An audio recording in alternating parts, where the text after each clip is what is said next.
Hello and welcome to another marvelous video. I'm your host Will. Reboots. They're either good or they're bad. You either love them or you hate them, especially if they're reboots of your favorite franchise, which is the subject of today's video. Today, let's go over the facts of the John Rambo reboot. Let's get to it.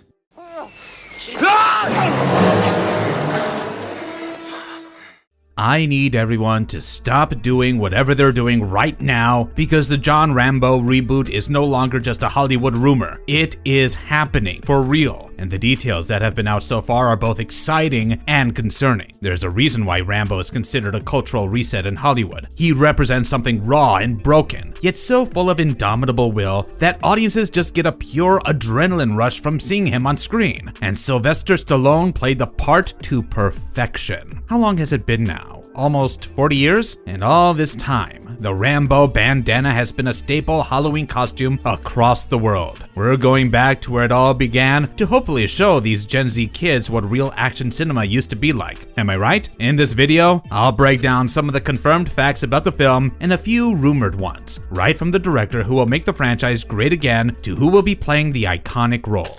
Nothing is over! Nothing! You just don't turn it off! From can to camera, how this movie actually got made. Believe it or not, the reboot was also made by none other than Quentin Tarantino himself. Back in June 2021, he talked about how he wanted to direct a film adaptation of First Blood, the novel by David Morrell, which was also the basis for the original John Rambo movie, as you may have already guessed. Tarantino had wanted to cast Adam Driver as Rambo and Kurt Russell as the sheriff. Well, that didn't pan out, but hey, I'm ready to see the Kill Bill director have a go at it if he ever wants to. Then, in 2025, a new movie about the origin story of the character during the events of the Vietnam War, and before First Blood was announced at the Cannes Film Market. Jalmari Helander was already attached as the director, and you may know his work from Big Game, 2014, starring Samuel L. Jackson. Naturally, fans all over the world had a field day at the announcement, because while we had a face for the role of the director, there was radio silence regarding the involvement of Stallone himself, and no cast list was released either. A few months later, in November 2025, Lionsgate acquired the rights to the film, while Anthony and Joe Russo's AGBO came aboard as production company. Finally, on January 29th of this year, principal photography commenced in Bangkok, and filming has already ended in March. The director and the creative team. Helander, who is represented by Ithaca Media and WME, has mentioned that he has a deep connection to the Rambo franchise. He has said, "When I was 11, I saw First Blood for the first time and it changed my life." Same here, Mr. Director. I mean, this is exactly why I said the character represented something so fantastic that even 4 decades after the release of the first film, everyone knows who John Rambo is. Helander has also said that Rambo influenced him to start his own filmmaking journey, and he hopes to bring that rawness of the character to life on screen with his efforts. He described the film saying, "This is Rambo, stripped down, raw, and real. A survival story about endurance, persistence, and lost innocence. It's an honor to shape this next chapter with deep respect for the character and the legacy, and to bring audiences the start of John Rambo's journey." The screenplay for the reboot was written by Rory Haynes and Saurabh Noshervani, Black Adam, Informer. Their work on Informer for BBC and Amazon landed a BAFTA nomination for Best Drama, and their debut feature, The Mauritian, featured an ensemble cast that included Jodie Foster and Benedict Cumberbatch, garnering 5 BAFTA nominations in addition to 2 Golden Globes. And we all know Black Adam grossed almost $400 million at the box office, so the creative team behind the project looks solid so far. Other producers associated with the film are Kevin King Templeton, representing Templeton Media, Avi Lerner, Jonathan Younger, and Les Weldon. Amanda Pressmick and Dallas Sonier from Bonfire Legends, as well as Trevor Short, are executive producers. Jonathan Younger, who is the president of Millennium, has said, "We are thrilled to introduce a fresh new chapter to the Rambo legacy. This project is a tribute to one of the best franchises in movie history that will appeal to both longtime fans and new audiences alike. Mike Orozma will be handling the cinematography, and he has a long-standing professional relationship with the director. All in all, this does look like the perfect team to get the project off to a good start." Stallone passes the torch, but stays in the room. So, okay, we have a good team behind the movie, but where's our original Rambo? I know Stallone can't reprise the role, of course, but he is the face of the character. When we imagine John Rambo, it's that rugged look with wild, wavy hair, with that signature bandana and his iconic deadpan stare. Whoever comes next will have massive shoes to fill. But where exactly does the original actor stand in the context of the reboot? Did you know that Stallone had expected First Blood to bomb so horribly that he had offered to pay for the negative and have it destroyed? It's nearly impossible to think today that this man believed that the movie would damage his career irreparably. I guess this is what people say when they talk about divine intervention or something. That the very movie he despised turned out to be the one to revive his journey post-Rocky, and is probably one of his top 3 roles. 40 years down the line, people are still just as excited to see Rambo back on the big screen. Stallone was not involved with the reboot for the longest time. In fact, in 2025, he spoke about how he wanted to use AI de-aging technology to play an 18-year-old Rambo in a new movie because he wasn't ready to pass on the baton. That ended up not happening, and I'm not going to comment on whether that's a good thing or a bad thing, because I don't want a war to break out in the comments section. Anyway, the new movie will not star Stallone, so he has officially passed down the torch to the new Rambo, who we will come to in just a bit. The actor himself wanted a prequel that would expand why the character he played ended up being a battered, traumatized soldier. He's now attached to the film as an executive producer. He might be a little late to the party since filming is over already, so I'm not exactly sure what this role will entail. Maybe he'll be involved with editing and promotional activities. Anyway, Lionsgate is very excited that he is involved. Sylvester Stallone knows the character of John Rambo better than anyone, Lionsgate boss Adam Fogelson has remarked, and Lionsgate had the good fortune of partnering with Sly for more than 20 years on this legendary IP. He has stressed that the veteran actor's participation is, quote, the final critical piece to John Rambo, end quote, and everyone is very happy to have him on board. Stallone himself took to Instagram to pen down his thoughts. Rambo has been part of my life for a very long time, a character built on resilience, survival, and the scars of war. He's meant a lot to me and to audiences around the world for decades. Now we're going back to where his story begins. We'll have to wait and see if his involvement is purely symbolic or leads to some creative changes. But one thing is certain, his attitude to this reboot is a complete 360 from what it was for First Blood in 1982. This is also his first ever producing credit on a Rambo film. Meet the new Rambo and his full cast. Coming to probably the most important part of this video, who's going to play John Rambo? The character we have seen on screen across 5 movies has a dedicated fanbase, and even the OG actor has talked about how playing Rambo was no walk in the park. Drumroll please.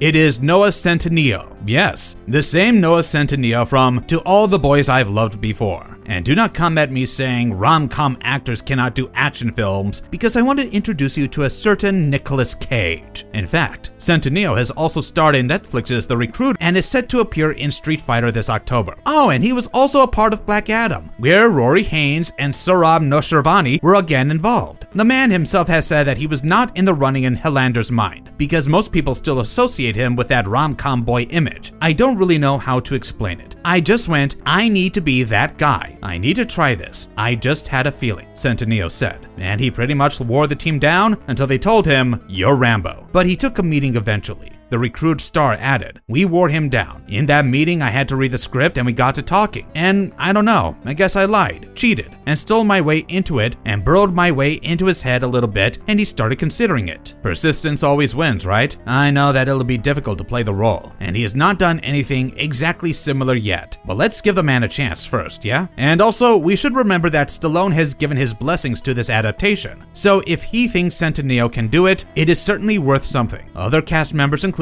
Yao from Sinners, Jefferson White, Yellowstone, Chicago PD, Quincy Isaiah, Winning Time, The Rise of the Lakers Dynasty, Tame Thapthimthong, The White Lotus, and Jason Tobin, 1,000 Blows. Oh, and did I mention David Harbour? Yep, Jim Hopper from Stranger Things is back, and he will play Major Troutman, filling in for Richard Crenna, who played the role in First Blood and its 2 sequels.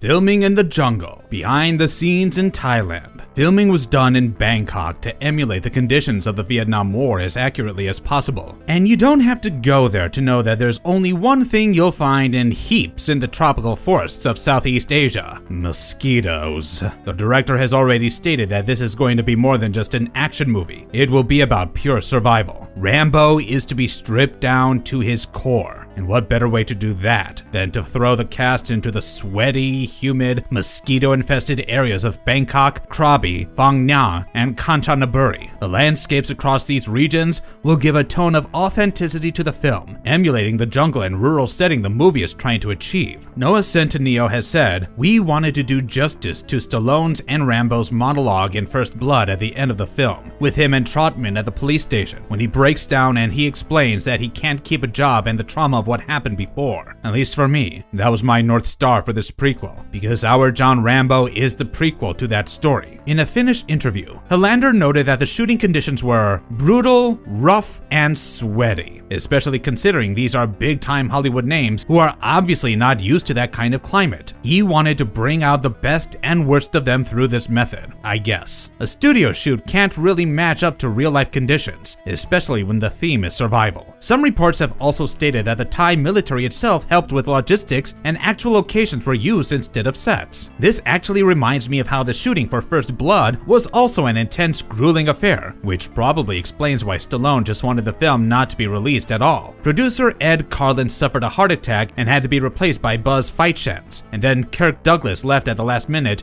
due to creative differences. A stuntman named Don Charles McGovern was put in a life-threatening situation when he jumped into a river and did not emerge for quite some time, making people think that he had suffered worse than just a serious injury. The place they were filming at was east of Vancouver, and even the climate played a bad joke on the team, because they had expected overcast skies, but were greeted by the hot, blaring sun, followed by intense snowfall that forced production to shut down for a week. Stallone himself broke multiple ribs while attempting to do a stunt that involved him jumping from a cliff onto a tree, and also sustained a horrible back injury during the scene when the sheriff's deputies hit him with a nightstick. The actor later revealed that the original draft was almost 3 hours long and had him chasing people constantly while screaming slurs, and it was his decision to remove all his dialogue and bring the runtime to 90 minutes. Now, I sure as hell hope the filming for the reboot wasn't as bad, because Hollywood has changed a lot in these 4 decades.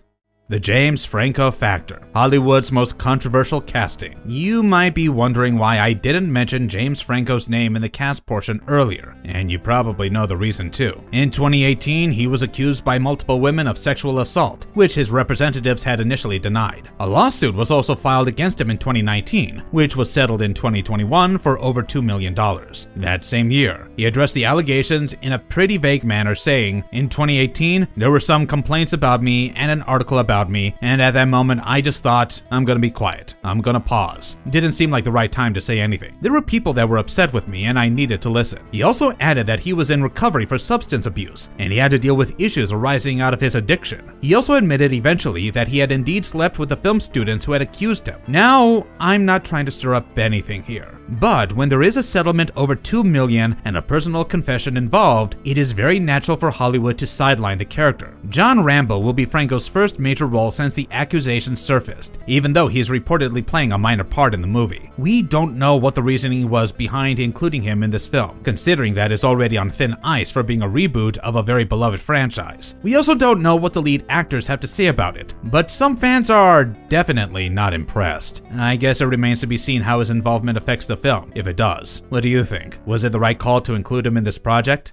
Release date, box office stakes, and what this film is up against. Now here's the part you've been waiting for. And yes, we do have a release date. On the 4th of June 2027, John Rambo will arrive in theaters. And this is set to be a pretty busy time in Hollywood because the previous week, there are quite a few big releases planned, such as Ryan Gosling's Star Wars Starfighter, May 28th. Right after the release of the Noah Centineo star, Spider-Man Beyond the Spider-Verse, June 18th, and the live-action How to Train Your Dragon 2, June 11th, will also be out. The 4th of June is also marked for the release of an unannounced Paramount film, so there's a direct clash in place as well. It goes without saying that those few weeks will be extremely competitive, and dominating the charts will not be an easy job. The Rambo franchise has grossed over $800 million across 5 5 movies, so Lionsgate is definitely taking a big risk by releasing the reboot during that window. But hey, maybe that just means they have faith in it. Angela Russo-Otstadt, a producer for HBO, has reaffirmed how the film is a rare opportunity to revisit one of our favorite characters and a privilege to place him in the gifted hands of Noah and Jalmari. She also added, if these first days of photography have taught us anything, it's that John Rambo is going to be a powerful and resonant chapter of this beloved canon. All of this does point to strong support from the studio and production companies involved, especially for the director and the lead actor. For now, we just have to take their word for it, because even I'll admit, I have a little bit of trouble differentiating Noah Centineo from the character of Peter Kavinsky. But I do know he is a promising actor, so it's going to be interesting to see him in such a different persona. I'm also quite interested to see what Stallone's role as executive producer will entail, because he was heavily involved in First Blood, so I definitely see him bringing forward some ideas for the reboot. Let me know in the comments down below what you're looking forward to the most here. And if you like this video, please subscribe to our channel to remain up to date on all the latest Hollywood news. So long!